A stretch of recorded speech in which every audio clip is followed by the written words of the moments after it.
Je voudrais commencer directement par la traduction, car j'ai l'intention de traduire toute la prédication et cela prendra peut-être 40 minutes. Ensuite, nous prierons simplement et rendrons grâce au Seigneur ensemble. Ce qui me réjouit tout particulièrement se trouve dès le début et cela sera une grande bénédiction pour vous, mes sœurs qui avez parfois l'impression d'être désavantagées. Nous avons parfois l'impression que nos chères sœurs pensent qu'elles sont des enfants de Dieu de second ordre, mais ce n'est pas le cas. Vous avez simplement reçu une place particulière. Vous êtes tout aussi précieuses aux yeux de Dieu que nous. Et frère Branham raconte un témoignage tout à fait merveilleux, celui d'une prière exaucée lorsqu'une sœur a prié pour un malade et que Dieu l'a exaucé. Peut-être vous déjà demandé est-ce que j'ai le droit, est-ce que je n'ai pas le droit et ainsi de suite. Il y aura probablement aussi une réponse à cela. Nous chantons simplement quoi seulement, quoi seulement.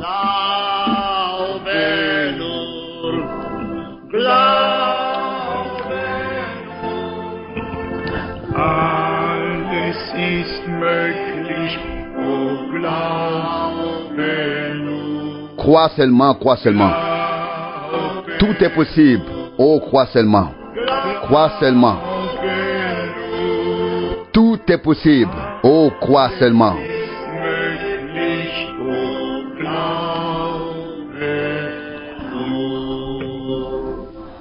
I was just sitting back there, perhaps enjoying that message, just like you were sitting out here enjoying. Je me suis réjoui du message, tout comme vous, lorsque j'ai entendu notre frère parler des œuvres du Saint-Esprit. J'aime entendre cela. J'y crois. J'ai entendu dire qu'il avait été annoncé que nous distribuerions des cartes de prière demain, des cartes de prière pour demain, entre 6 et 7 heures du soir environ, à ceux qui souhaitent recevoir une prière, une carte de prière. Vous pouvez prendre une carte de prière afin que nous puissions les mettre en rang. Et quand une personne reçoit une carte de prière, cela fait une grande différence. Elle reprend espoir et courage. Elle a la foi que cela va arriver. Frère Bosworth m'a dit, alors qu'il distribuait mes cartes, et c'est particulièrement difficile pour un prédicateur, car il a beaucoup d'amis, il m'a dit, quand on distribue une carte de prière, on dirait qu'ils sont déjà guéris à 80%. On dirait qu'ils sont déjà guéris à 80%. Je crois que c'était en Georgie, il y avait une petite dame, la salle, l'auditorium était bondé et une femme était assise au premier rang, une femme typique du Sud, une mère, et elle a eu pitié d'une femme qui est entrée avec son enfant. Et il n'y avait pas de place. Et elle s'est dit, pourquoi est-ce que j'éprouve tant de compassion pour cette femme? Et puis elle a dit, le Saint-Esprit m'a dit, va, prie pour le bébé. Et elle est restée assise et a dit, oh, je sens cette parole qui me parle, mais cette dame a une carte de prière. Elle l'a reçue et puis frère Branham priera pour le bébé quand elle sera appelée dans la file de prière. Comment puis-je prier pour le bébé? Et le Saint-Esprit a répété, va, prie pour le bébé. Et c'était si fort dans son cœur qu'elle ne pouvait s'en débarrasser.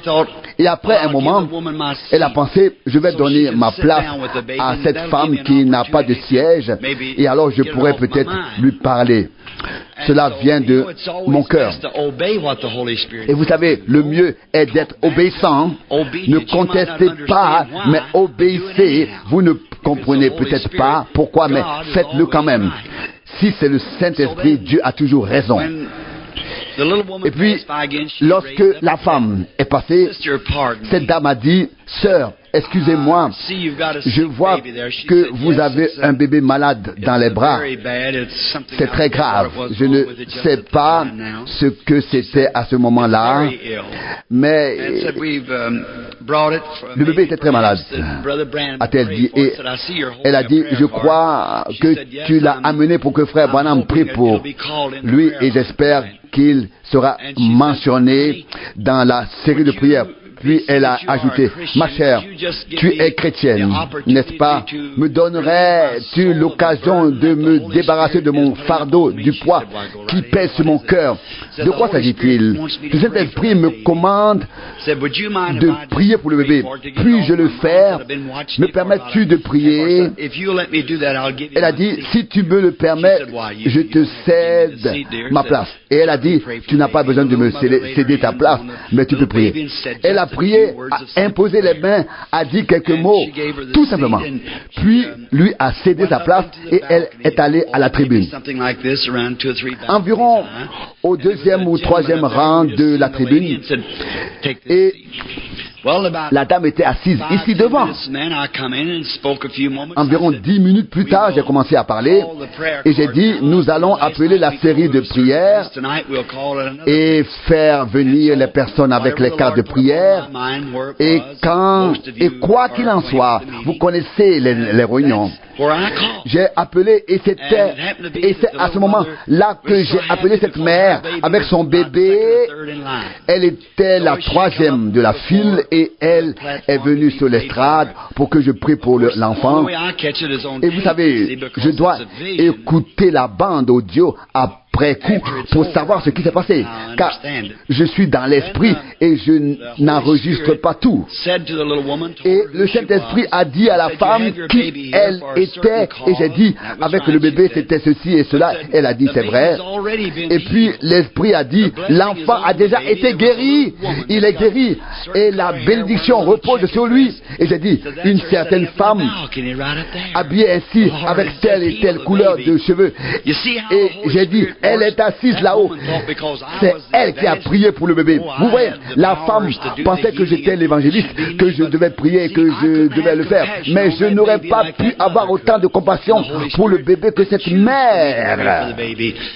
C'est pourquoi Dieu ne m'a pas choisi pour prier pour le bébé, mais la mère. Et Dieu a guéri le bébé qui était alors en parfaite santé. Nous avons reçu le témoignage. Il est payant de faire ce que l'Esprit commande. Faites-le rapidement. Aujourd'hui, j'ai écouté Duplessis et des cartes de prière ont été distribuées. Je voudrais expliquer quelque chose afin que lorsque le service commencera, vraiment, vous sachiez ce qui se passe. Ma partie consiste à prier pour les malades, mais je veux quand même faire attention au temps. Tout d'abord, inclinons la tête pour prier. Seigneur, nous te sommes reconnaissants pour le privilège de pouvoir venir au nom de ton Fils, le Seigneur Jésus. Nous sommes certains que tu exauceras nos prières, car il a dit, tout ce que vous demanderez au Père en mon nom, il le fera. C'est vrai. Nous prions pour que tu établisses une plateforme et que tu donnes ce qui doit être dit pour les réunions de guérison qui nous attendent. Des personnes qui souffrent de maladies cardiaques, de cancer, de tuberculose et d'autres maladies et qui sont en train de mourir. Il n'y a qu'une seule façon pour elles de vivre, c'est par ta grâce et tu les guéris. Qu'il en soit ainsi, nous lisons ta parole, que ton esprit l'imprime dans nos cœurs. Nous le demandons au nom de Jésus. Amen.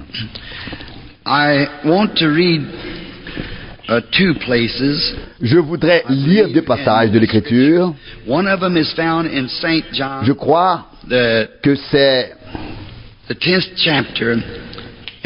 dans l'évangile de Jean, chapitre 10, et c'est Jean 10, verset 37, Jésus dit, verset 37, « Si je ne fais pas les œuvres de mon Père, ne me croyez pas. » Et dans Jean 14, verset 12, Jésus dit, Jean 14, verset 12, en vérité, je vous le dis, celui qui croit en moi fera aussi les œuvres que je fais. Je voudrais poser la question suivante afin d'établir une base. Quelles sont les œuvres de Dieu qui doivent être accomplies? Et on a souvent posé la question suivante, quelles sont les œuvres de Dieu? On a demandé à Jésus, quelles sont les œuvres de Dieu? Je dirais aujourd'hui, alors que nous sommes dans les dernières heures de l'histoire du monde, à en juger par la confusion religieuse et dans d'autres domaines, que nous devrions savoir, d'après les Écritures, quelles sont les œuvres de Dieu. Combien de personnes dans l'assemblée visible aimeraient savoir quelles sont les œuvres de Dieu? Je crois sincèrement que les œuvres de Dieu comportent de nombreuses phases. Je crois que l'Église est une œuvre de Dieu, que le service missionnaire est une œuvre de Dieu, que l'évangélisation est une œuvre de Dieu. Et par-dessus tout, le salut des âmes est l'œuvre de Dieu. La guérison divine est l'œuvre de Dieu. Et les dons de l'Esprit sont l'œuvre de Dieu. On pourrait citer beaucoup d'autres choses. Et nous voulons savoir, comme le prophète l'a dit dans les Écritures, qu'il y aura un jour qui ne sera ni clair ni sombre, mais qu'au temps du soir, la lumière paraîtra. Et je crois qu'un compositeur l'a exprimé dans une chanson, il y aura de la lumière au soir, au temps du soir. La civilisation s'est déplacée, elle est venue de l'Est vers l'Ouest, et nous sommes maintenant sur la côte Ouest. Et si le Seigneur le veut, j'aimerais parler un jour de ce qui se passe lorsque l'Est et l'Ouest se rencontrent. Si nous continuons, nous arrivons à l'Est, car nous traverserions le continent.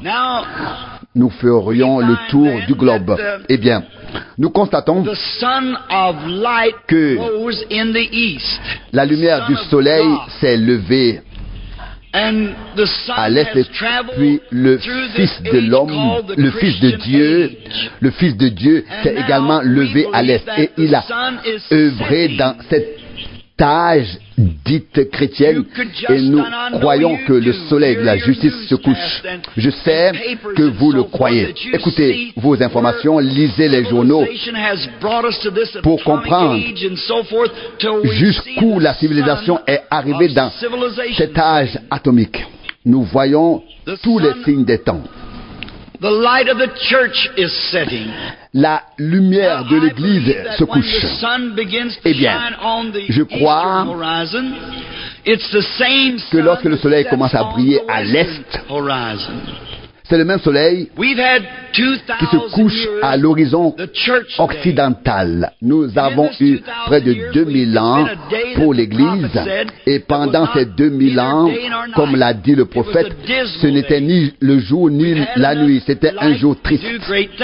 Nous avons eu suffisamment de lumière pour faire de grandes choses pour le Seigneur, pour croire en lui, pour l'accepter comme sauveur, comme notre sauveur personnel, pour avoir et construire de grandes communautés, de grandes écoles, pour produire de grands prédicateurs dans le royaume de Dieu. Beaucoup de services d'amour ont été rendus, mais nous n'avons pas encore vu la lumière telle qu'elle était au commencement. Ce n'est que récemment que cela a commencé au cours des 30 ou 40 dernières années. La lumière est réapparue, et le même Saint-Esprit, le même mouvement et la même action de l'Esprit qu'au commencement sont maintenant ici, alors que le soleil se couche à l'ouest, manifesté par le même évangile, l'évangile, le plein évangile dans la plénitude de la puissance de la résurrection de Jésus-Christ. Et nous vivons au moment où le soleil se couche. La lumière de l'Évangile a été tellement critiquée, déjà lorsqu'elle a commencé à briller sur le peuple oriental. Et la même critique sera maintenant présente en Occident, si c'est la même chose.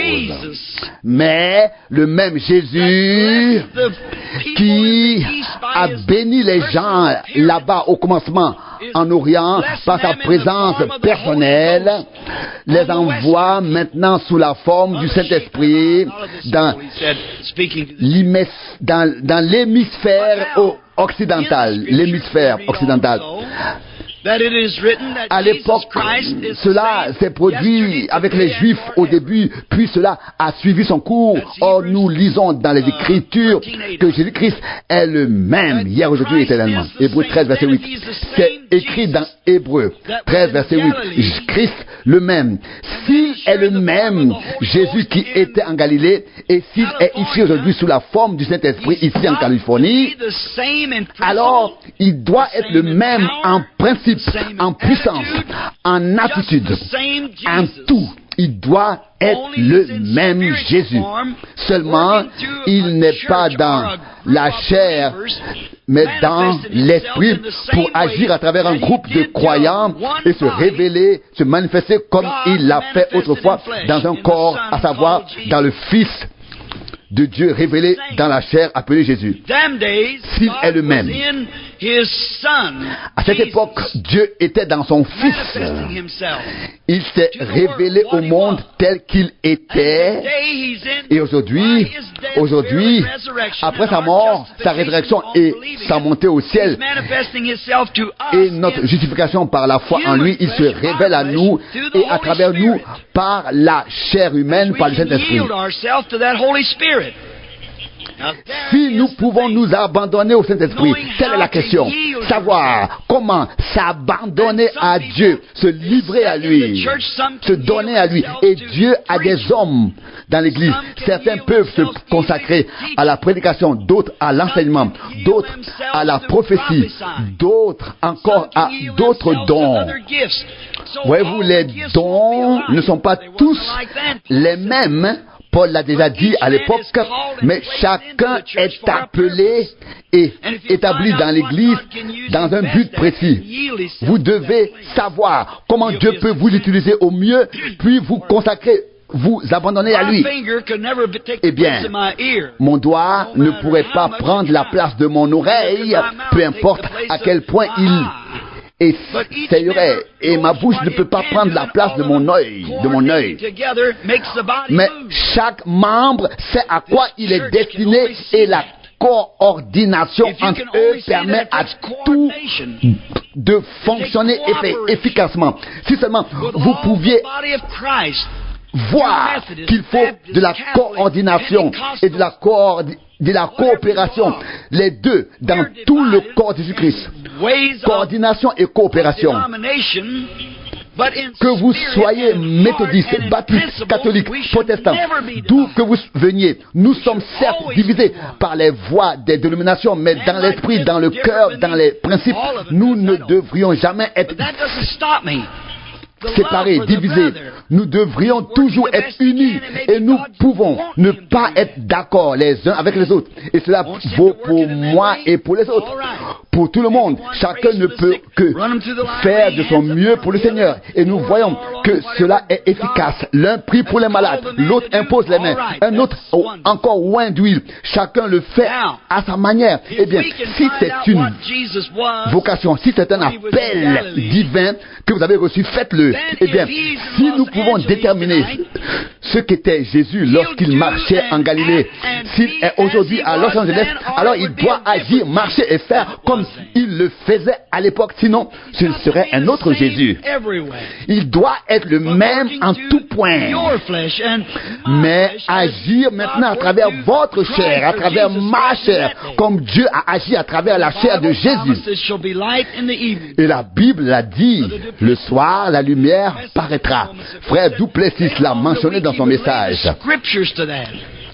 Il a dit qu'il faudrait pouvoir le prouver davantage avec les Écritures. Je crois que cela doit toujours être ainsi par le Seigneur. Alors je peux y ancrer mon âme. Alors je sais que c'est vrai. Eh bien, si nous pouvons déterminer, si nous pouvons constater quelles ont été les œuvres de Dieu et comment Jésus-Christ s'est révélé hier, alors nous saurons à quoi nous attendre aujourd'hui. Eh bien, tout d'abord, pour gagner du temps, je vais être bref. Jésus n'a jamais dit qu'il était un guérisseur divin. Jésus a dit, le Fils ne peut rien faire de lui-même, mais il fait ce qu'il voit faire au Père. Jean 5, verset 19. Quand il passa près de l'étang de Bethesda, il y avait une grande foule des aveugles, des boiteux et des estropiés étaient là, attendant le mouvement de l'eau. Jésus vint parmi ces gens, il passa devant ceux qui étaient couchés. Là, il alla vers un homme qui était couché sur un lit de camp. Et je ne sais pas si vous savez tout ce qu'était cela, une sorte de lit de camp. J'ai grandi dessus et il n'y avait qu'un pas jusqu'à la porte. Eh bien, vous savez ce que c'était. Il était allongé là. Et Jésus passa devant tous les autres, plein de compassion, mais il passa quand même. Et s'approcha d'un seul homme. Et il lui demanda, veux-tu être guéri? Il répondit, je n'ai personne pour me mettre dans l'eau. Vous voyez, il n'était pas aveugle, ni n'avait quoi que ce soit. Il était un peu dans le besoin, âgé de 38 ans, mais pas assez pour mourir.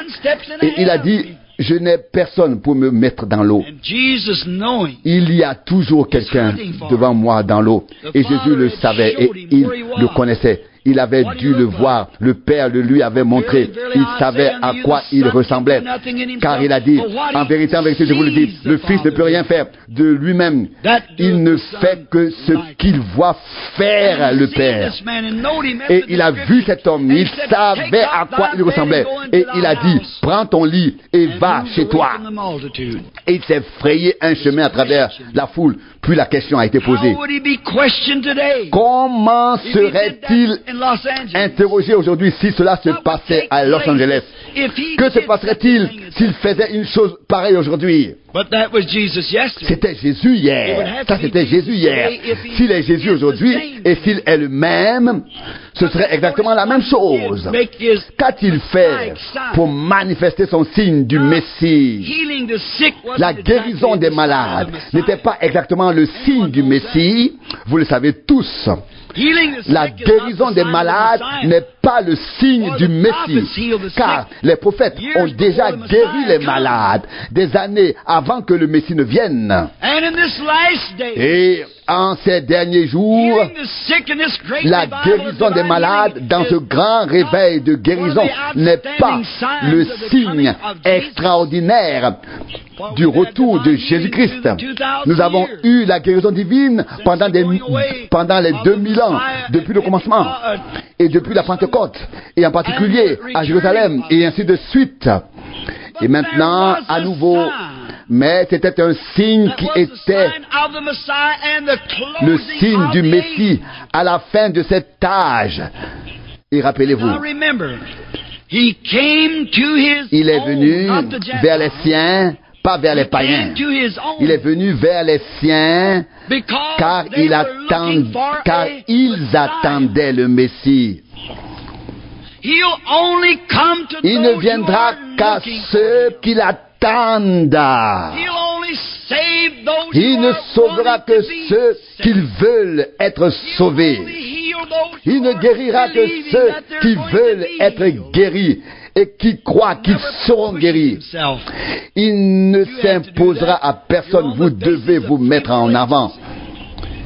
Frayez un chemin et vous avez le libre arbitre. Cela vous a été donné depuis le jardin d'Éden. Chacun peut prendre sa décision, faire son choix. Eh bien, selon notre compréhension des Écritures, selon notre compréhension des Écritures, voyez-vous, tous les êtres humains descendent d'une seule lignée, celle d'Adam. Et puis, après le déluge, il y a eu les 3 fils de Noé. Tout a été détruit, sauf les 3 fils de Noé et leur famille. Et c'est à partir de là que toutes les nations de la terre ont été peuplées. Sem, Cham et Japheth. Ce sont les Juifs et les païens, les demi-Juifs et les demi-païens.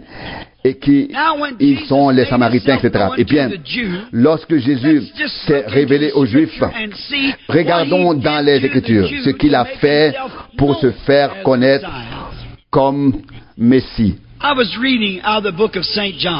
J'ai lu dans l'évangile de Jean, reprenons Jean et maintenant le chapitre 1. Et là, nous constatons, après l'épreuve dans le désert, il était loin du Saint-Esprit. Le Saint-Esprit était en lui. Jean a vu l'Esprit descendre sur lui sous la forme d'une colombe. La voix a dit, « Celui-ci est mon Fils bien-aimé en qui j'ai mis toute mon affection. » Et l'Esprit habitait en Christ. Dieu, Jéhovah, le Père, habitait en lui, en son Fils, Jésus-Christ. Il était comme le tabernacle, le corps, et montrait au monde qui il était. Les disciples lui demandèrent, « Tu parles en parabole, parle-nous clairement. » Eh bien oui, c'est ainsi pour vous. Lorsque vous êtes rempli de cet esprit, vous dites les choses et vous ne savez pas sur le moment ce que vous dites lorsque vous êtes vraiment transporté dans l'esprit. Combien d'entre vous ont le don de parler en langue? C'est de l'inspiration. Et il y a d'autres inspirations dans notre faible langue anglaise.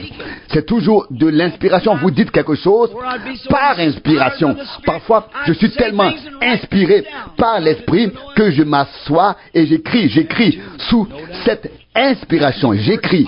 Voyez-vous, c'est l'œuvre de l'esprit. Maintenant, voyez comment Jésus s'est révélé. Jean, chapitre 1, continuons. Il y avait là un homme nommé Siméon. Nous l'appelons déjà Pierre, il s'appelait d'abord Siméon. Et Jésus lui a donné un deuxième nom, à savoir Pierre.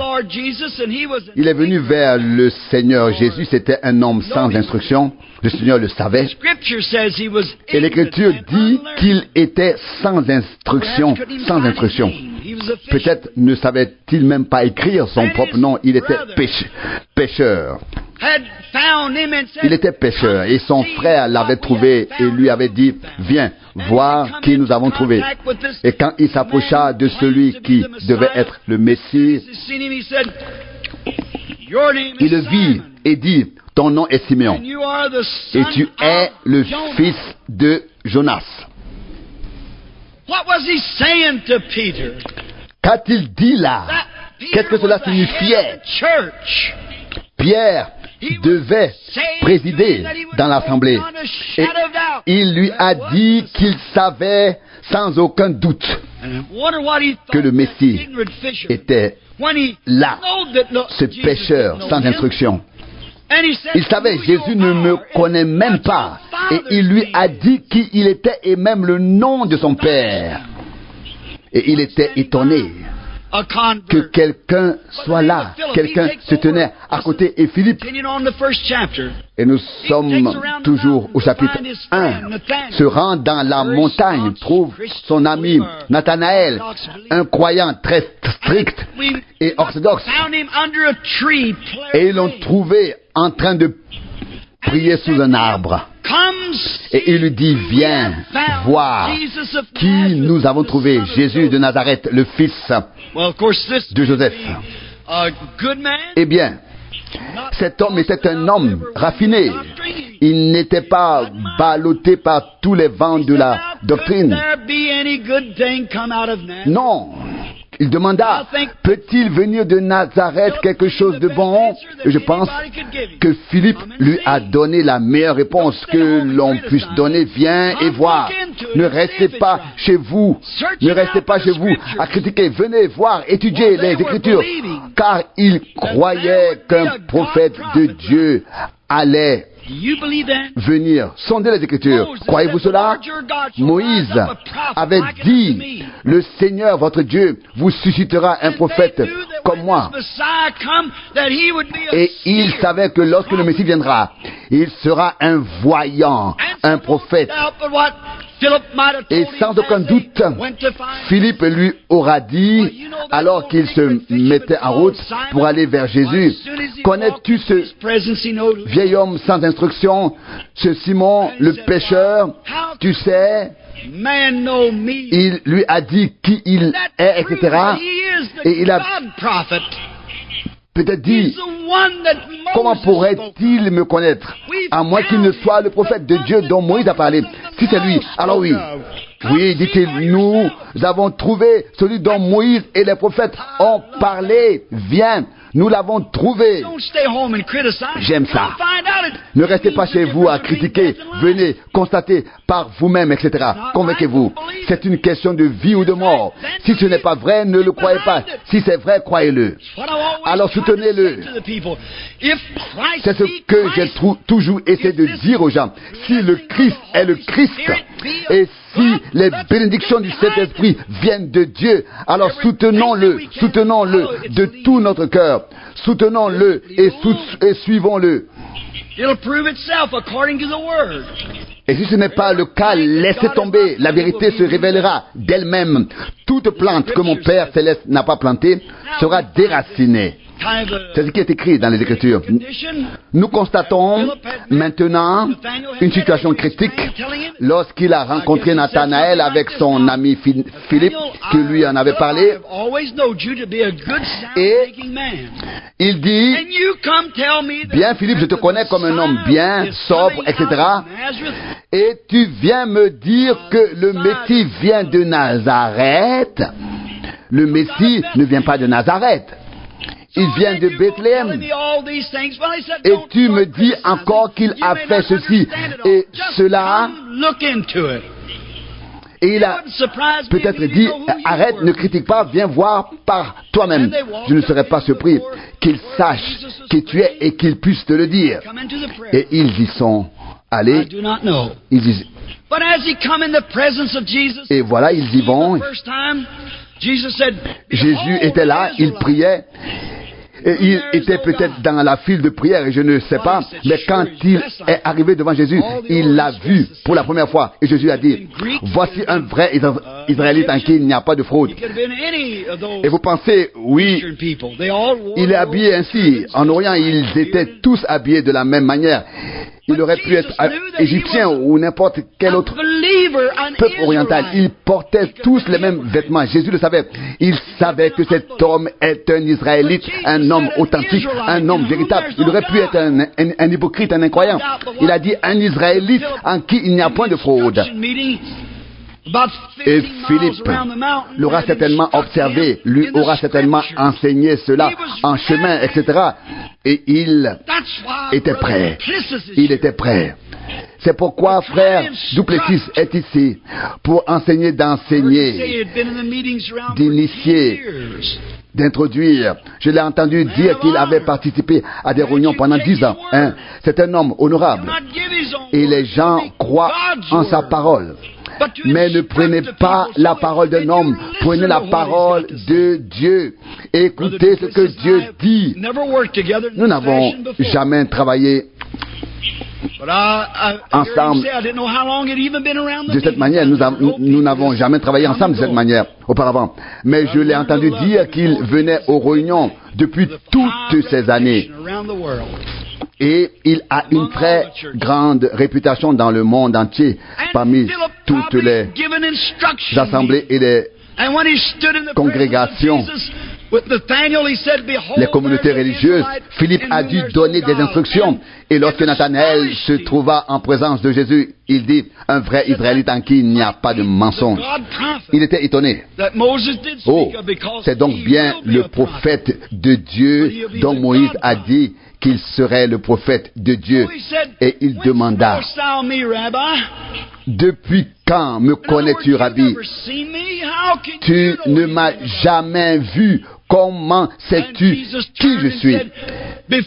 Et Jésus dit, avant que Philippe t'ait appelé, je t'ai vu sous le figuier. Et là, c'était réglé. Il dit, Rabbi, tu es le roi d'Israël, tu es le Fils du Dieu vivant. C'était Jésus hier. Et c'était le signe du Messie hier. Alors aujourd'hui, ce doit être le même signe du Messie. Certains se tenaient là et ne croyaient pas. Des érudits, des rabbins, des docteurs de la loi, etc. Vous ne pouviez pas pointer du doigt leur vie, sinon ils auraient été lapidés. Des centaines d'années de la même lignée, connaissaient toute la loi. C'est une chose de connaître la Bible et une autre de connaître l'auteur de la Bible. Ce n'est pas connaître la Bible, mais le connaître lui. Alors vous avez la vie éternelle. Le connaître lui. Peut-être ne connaissez-vous pas bien, très bien la Bible, mais si vous le connaissez dans la puissance de sa résurrection, c'est la vie éternelle. Eh bien, nous voyons à quel point c'était étrange. Et dès qu'il s'en est rendu compte, cet Hébreu rigide s'est prosterné devant lui et a reconnu que c'était là le signe du Messie et que c'était le vrai Messie. C'est ce que les Juifs ont toujours cru, les vrais Juifs. D'autres prétendaient croire et revendiquaient leur foi, mais ce n'était pas le cas. Et ils ont donné leur interprétation des Écritures. Vous n'avez pas besoin d'interpréter quoi que ce soit avec vos lèvres. Dieu a donné sa parole. Et dans Hébreux 4, verset 12, il est écrit que Dieu révèle les pensées des cœurs et que la parole pénètre jusqu'à ce qu'elle sépare l'âme et l'esprit, les os et les moelles. Elle pénètre. Ils étaient en présence de Dieu. Et ces érudits hébreux ne l'ont pas reconnu. Et ils ont dit dans leur cœur, cet homme est un devin, un homme mauvais qui est Belzébul, etc. Vous savez bien que la divination et tout cela vient du diable, ou la lecture dans les pensées, la télépathie, etc. vient du diable. Ils ne prêchaient pas l'évangile. Aucun âme n'y est sauvé. Non, le fruit de l'esprit prouve ce qu'il est. Ce que c'est, Jésus a dit, vous les reconnaîtrez à leurs fruits. Jeannès et Jambres étaient là contre Moïse. Moïse a fait ce que Dieu lui avait dit. Il a jeté son bâton qui s'est transformé en serpent.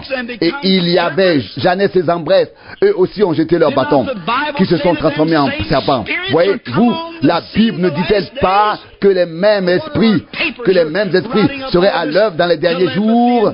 Pas étonnant que les journaux en soient remplis.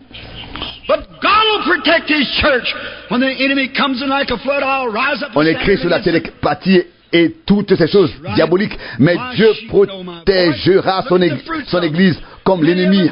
Quand l'ennemi entrera, il lèvera un étendard contre lui, c'est vrai. Mes brebis entendent ma voix. Voyez, il y avait là des incroyants. Voyez, ce genre de personnes ne prêchent pas l'évangile. Non, elles parlent d'une personne morte, d'une puissance quelconque, etc. Voyez-vous, quand Jésus-Christ viendra et se révélera, ceux-là se moqueront de lui. Comment pourront-ils échapper à la colère de Dieu qui s'abattra sur la terre? Si Dieu laisse les États-Unis s'en tirer à bon compte, alors il devra ressusciter Sodome et Gomorrhe et leur présenter ses excuses. Voyez-vous où sont l'honneur et la vérité? Et Dieu est vrai et saint. Il doit rendre justice. Et elle va à la rencontre du jugement. Eh bien, Moïse a fait ce que Dieu lui a dit. Il y avait là des imitateurs qui ont fait la même chose que Moïse. Et Moïse ne savait pas quoi faire. Et puis vint le moment où la grâce souveraine de Dieu intervint. Il en sera toujours ainsi. C'est ce qui s'est passé à Portland, comme vous l'avez lu dans le livre, lorsque le fou et le possédé sont montés sur l'estrade, et en Afrique devant les sorciers, et en Inde devant les soi-disant saints hommes et tous ces faux démons. Je n'ai pas vu une seule fois où l'Esprit de Dieu ne les ait pas tous submergés et vaincus. Des dizaines de milliers de personnes sont devenues croyantes. Elles ont cru. Jésus est le même hier, aujourd'hui et éternellement. Lorsque nous sommes au bout du chemin, c'est le moment pour Dieu d'agir. Dieu a dit qu'il se lèverait et ils sont là, mais leur folie sera manifeste. Mais Dieu s'est révélé en Jésus. Il était le Messie. Maintenant, une autre citation. Les Juifs orthodoxes ont dit, cet homme est du diable. C'est Belzébul. Il a un esprit mauvais. Un mauvais esprit. Belzébul est le diable. Et il pensait, il lit dans les pensées, il prédit l'avenir, etc. Mais voici une chose que je voudrais vous faire comprendre. Jésus a reconnu leurs pensées, non seulement ce qu'ils disaient, mais aussi ce qu'ils pensaient. Écoutez cela, réfléchissez-y. Il a reconnu leurs pensées. Et il a dit, si vous parlez ainsi contre le Fils de l'homme, vous commettez un péché. Mais si quelqu'un parle ainsi contre le Saint-Esprit, il ne lui sera jamais pardonné. Que voulait-il dire par là? Il viendra un jour, après sa glorification, où le Saint-Esprit reviendra dans l'Église. Ce sera le jour où le Saint-Esprit... Et ce jour est là où le Saint-Esprit sera là et fera la même chose. Alors un mot contre cela ne sera pas pardonné. C'est le péché impardonnable. Je voudrais attirer votre attention sur ce qui suit. Jean 4, il devait passer par la Samarie. Je me demande pourquoi. Ce n'était pas sur son chemin. Il se rendait à Jéricho et devait passer par la Samarie. Il devait s'y rendre. Pourquoi? L'Écriture dit qu'il le devait. Le Père le guidait, le conduisait ainsi. Regardez la résurrection de Lazare. Quand on l'a appelé pour qu'il vienne et prie pour lui, il a continué son chemin. Il n'est pas venu. Ce n'est qu'après quelques jours qu'il est venu. Et il a dit, mon ami Lazare dort, il va bien. Et puis il a dit, il est mort. Mais pour vous, je suis heureux de ne pas avoir été là. Voyez, Lazare ne devait pas seulement être guéri par la prière, mais ici les œuvres de Dieu devaient être révélées par la résurrection. Et Jésus a dit, je vais au tombeau. Et il a dit au tombeau, Père, je te remercie de m'avoir déjà exaucé. Il a dit cela pour ceux qui se tenaient à côté, qui se tenaient debout autour. Vous voyez, il a dit, je ne fais rien, sauf si le Père me le montre. Et il savait que la résurrection allait avoir lieu. Dieu lui a parlé et le mort s'est levé. Vous voyez, les habitants de Samarie, mi-juifs, mi-païens, avaient suffisamment de sang juif en eux pour pratiquer un peu la religion. Un jour, Jésus vint s'asseoir là. Les disciples allèrent acheter de la nourriture et une jeune femme très charmante et très belle arriva. Elle ne lui prêta aucune attention. Et il lui dit, femme, donne-moi à boire. C'était un homme d'âge moins 30 ans, mais on lui a donné 50. Et il est écrit, tu n'as pas 50 ans et tu prétends avoir vu Abraham. Jésus dit, avant qu'Abraham fût, je suis. Et elle dit, il n'y a rien que nous ayons en commun, nous Samaritains et Juifs, nous avons une séparation ici. Mais il dit, si tu savais qui est celui qui te parle, vous voyez, il a pris contact avec la femme. Il lui a parlé et lui a dit, si tu savais qui est celui qui te parle, tu lui demanderais de te donner à boire. Il a parlé et parlé. C'était Jésus hier. Il a pris contact avec son esprit pour déterminer où se trouvait son besoin. Et il s'agissait de savoir où il fallait adorer, etc. Et en quelques instants, Jésus a trouvé son besoin et dit, va appeler ton mari. Et elle dit, je n'en ai pas. Oh, tu as bien dit, tu en as eu 5. Et celui que tu as maintenant, avec qui tu vis, maintenant n'est pas ton mari. Et vous savez ce qui s'est passé. Elle n'a pas dit, oh, tu es un démon, tu es Belzébuth. Elle s'est rapidement levée, a laissé son seau. Je vois ses yeux sombres, repousser son voile et a dit, Seigneur, je vois que tu es un prophète. Vous voyez, elle en savait plus sur Dieu que beaucoup de prédicateurs aujourd'hui. Oui, c'est vrai. Je n'aime pas le dire, mais c'est vrai. Elle en savait plus sur Dieu. Je sais que tu es un prophète. Combien d'entre vous sont d'accord avec cela? Bien sûr, nous sommes tous d'accord avec cela. Il était le prophète de Dieu dont Moïse avait parlé, celui qui devait venir. Elle le savait. Écoutez ces paroles. Je sais que tu es un prophète, pas un Belzébuth. Non, c'est ce que disaient les prédicateurs.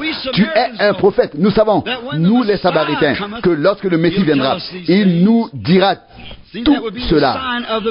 Ce serait là le signe du Messie. Le Messie nous dira tout lorsqu'il viendra. Qui es-tu? Es-tu son prophète? Tu sais qui je suis où est ma détresse? Et je suis une femme de mauvaise réputation et tu ne me connais pas. Tu es juif, je suis samaritaine. Mais on m'a enseigné que lorsque le Messie viendra, il nous dira tout. Qui es-tu? Et Jésus dit, c'est moi qui te parle. Oh, quelle parole! Je le suis, moi qui te parle. Oh, quelle parole! Sur ce, elle laissa tout tomber, courut à la ville et dit, venez voir un homme qui m'a dit tout ce que j'ai fait. Ne serait-ce pas le Messie? Quelles sont les œuvres de Dieu? Rappelez-vous que le signe n'a pas été donné aux païens. Ce n'est pas dans les Écritures, non. Pourquoi pas? Ils ne l'ont pas cherché, ils n'ont pas regardé à cela. Mais maintenant, cette génération d'hommes, oh, on peut les appeler des classes ou des hommes comme des nations parmi les païens. Et il est écrit ce qui arriverait dans les derniers jours. Dieu leur a pardonné. Mais les païens devraient mieux savoir. Nous sommes à la fin de l'âge païen et quand Dieu se révèle, il doit agir à chaque fois comme il a agi auparavant. Si un pécheur se répand aujourd'hui et demande pardon à Dieu et que Dieu lui a pardonné parce qu'il s'est repenti, alors Dieu doit agir de la même manière lorsque le prochain pécheur vient et le lui demande. Vous voyez? Nous sommes finis. Dieu est infini. Infini signifie sans fin. Vous ne pouvez pas l'expliquer. Et voici un concept tel qu'il est. Avant que le monde ne soit formé, il savait tout, même chaque mouche qui serait sur terre et combien de fois elle fermerait et ouvrirait les yeux. C'est à peu près ce que signifie infini. Il savait tout du début à la fin. Une fois j'ai fait une telle remarque et quelqu'un a dit, pourquoi a-t-il permis le péché alors? Le péché est venu pour une raison, afin que Dieu soit glorifié. S'il n'y avait pas eu de péché, il n'aurait jamais été sauveur. Voyez-vous, le péché devait exister pour qu'il puisse se révéler comme sauveur. Qu'est-ce qui est le plus fort? Le péché ou le sauveur? Le péché ou la grâce? Voyez-vous, qu'est-ce qui est le plus fort?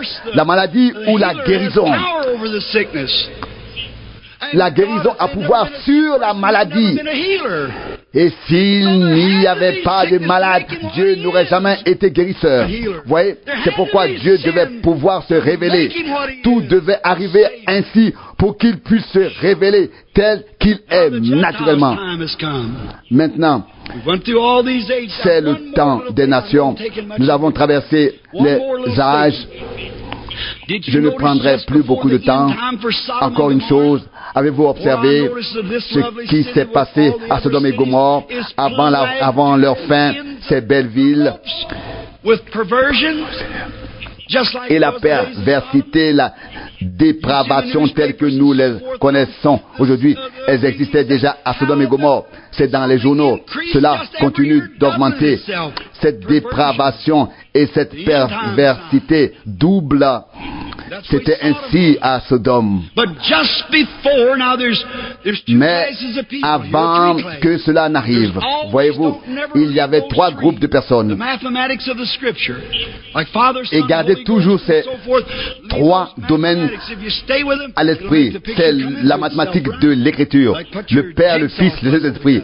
Toujours dans la triple manifestation. Vous devez toujours voir une image complète. C'est ainsi que vous pouvez assembler votre puzzle.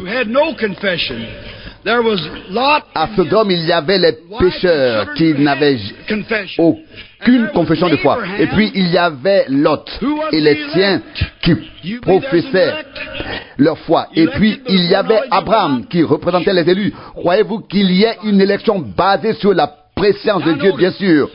Vous le savez si vous avez lu la Bible. Vous le savez. Eh bien, avant la fin des temps, qui avait-il avant que le feu ne tombe? Ils ont reçu message après message, avertissement après avertissement. Lot a prêché. Voyez-vous, et la Bible dit que le péché avait accablé son âme juste. 2 Pierre 2,7. Et il leur a prêché. Mais cela ne les a pas aidés, non. C'était comme aujourd'hui à l'époque. On dit absurde. Mais alors, 3 hommes sont descendus du ciel. Sachez-le. L'un d'eux est resté avec Abraham. Et les 2 autres, un Billy Graham moderne et ainsi de suite, sont allés à Sodome, où ils ont organisé un réveil et prêché et ont appelé ceux qui voulaient sortir. Mais comprenez bien, l'un d'eux est resté avec Abraham.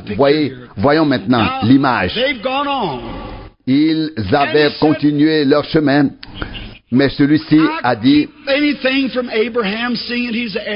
puis-je cacher à Abraham ce que je vais faire? Il avait tourné le dos à la tente et Sarah était dans la tente derrière lui et était occupée à quelque chose. Elle faisait quelque chose dans la tente. Et cet homme, sous forme humaine, était pourtant Dieu. Car Abraham l'a appelé Elohim, le grand Jéhovah. Il était sous forme humaine, a bu la chair d'un veau, a mangé la chair d'un veau et bu le lait d'une vache.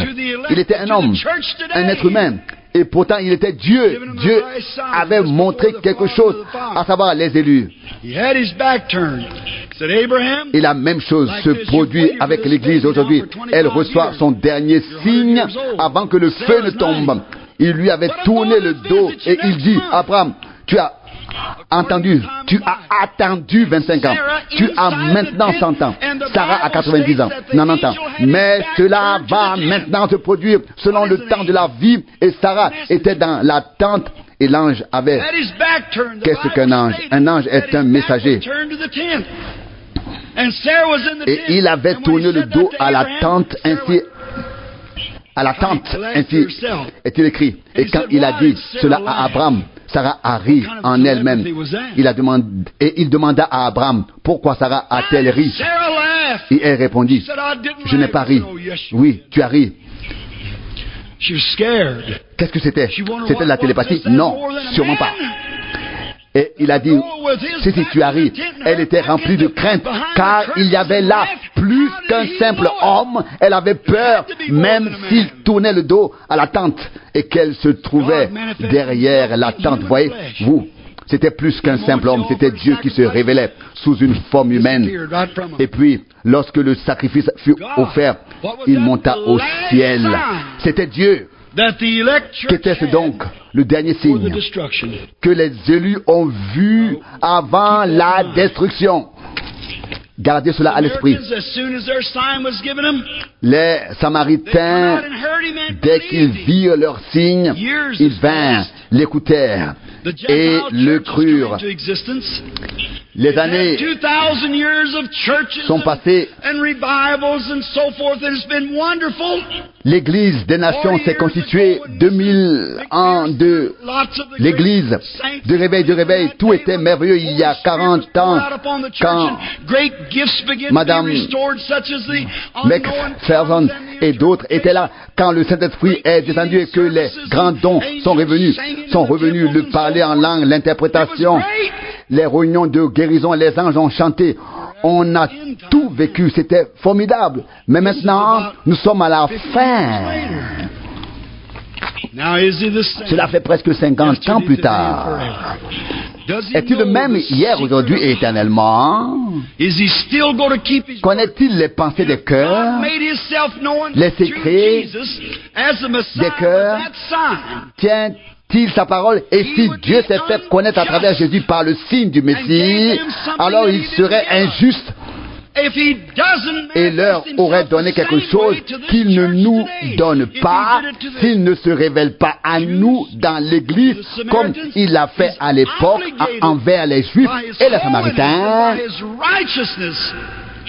Il est tenu par sa sainteté, par sa justice, de se révéler ainsi à la fin de cette époque, car nous vivons les derniers jours de cette dispensation chrétienne. Prions. Seigneur, grand Dieu du ciel et de la terre, qui a tout créé par Jésus-Christ, pardonne-nous, ô Seigneur, pardonne nos péchés, nos manquements. Et quand nous parlons de péché, tu sais qu'il n'y a qu'un seul péché. C'est le péché de l'incrédulité. Car celui qui ne croit pas est déjà condamné. Peu importe qu'il soit juste, peu importe le bien qu'il a fait, cela n'a aucune importance. Nous devons croire.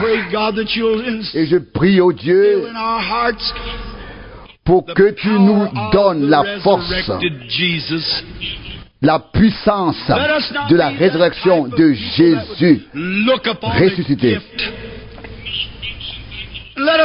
Ne soyons pas des gens qui regardent un don et rendent ensuite leur jugement.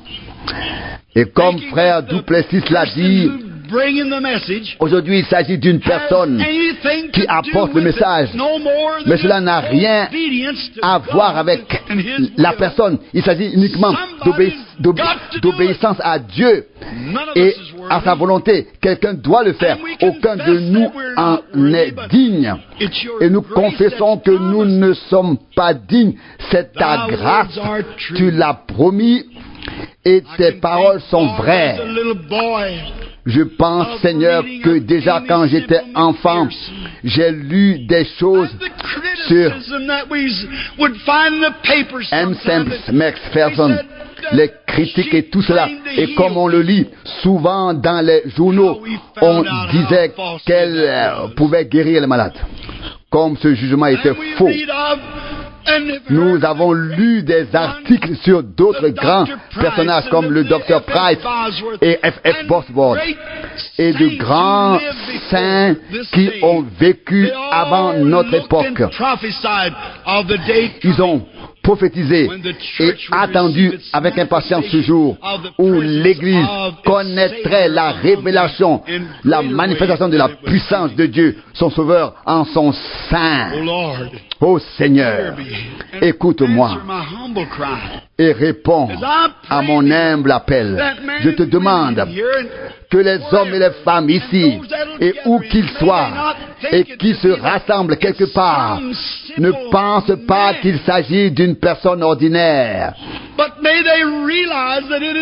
mais qu'ils reconnaissent que c'est la promesse de Dieu, que Jésus se manifesterait à la fin de cet âge des nations, comme il l'a fait autrefois auprès des Juifs et des Samaritains.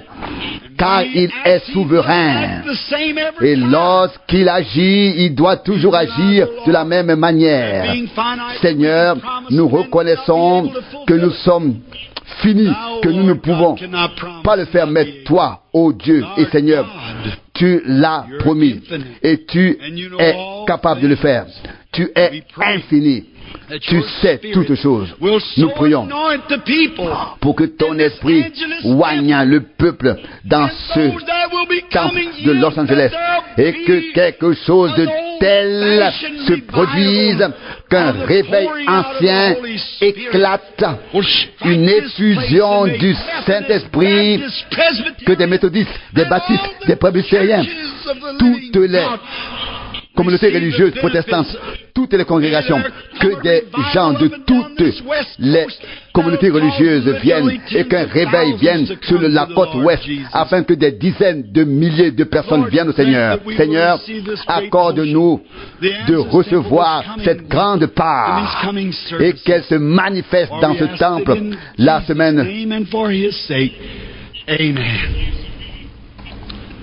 prochaine. Nous le demandons au nom de Jésus et en son nom. Amen. Que le Seigneur vous bénisse. Frère Franck, avec une telle parole, nous ne regardons pas l'heure. Je n'ai jamais regardé l'heure auparavant et je vais vous dire, quand c'était, je vais vous dire comment c'était, quand c'était. Chaque fois que l'Esprit de Dieu agit, nous n'en avons pas le temps. Nous n'avons pas le temps de regarder notre montre. Le temps ne nous intéresse plus. Nous sommes transportés dans l'éternité. Nous entendons la parole éternelle de Dieu. Avons-nous tous compris cela? À nouveau, il fallait qu'il y en soit ainsi. Le dernier signe de l'Église avant le retour du Seigneur. Rendons grâce à notre Dieu qui nous a ouvert les yeux et le cœur. En effet, nous ne faisons pas partie de ceux qui courent encore ça et là à la recherche de quelque chose de nouveau. Nous avons trouvé celui dont Moïse et tous les prophètes ont prophétisé. Nous avons reconnu que lui seul a les paroles de la vie éternelle. Et plus encore, nous avons reconnu que tous les mystères ont été révélés. Nous n'avons qu'une seule préoccupation, non seulement qu'ils aient été révélés, mais aussi que nous soyons conduits plus profondément en eux, afin que ce qui a été révélé puisse maintenant devenir une réalité divine dans son accomplissement. Lorsque nous avons trouvé, nous n'avons plus besoin de chercher. Car celui qui cherche encore n'a pas encore trouvé. Que le nom du Seigneur soit loué.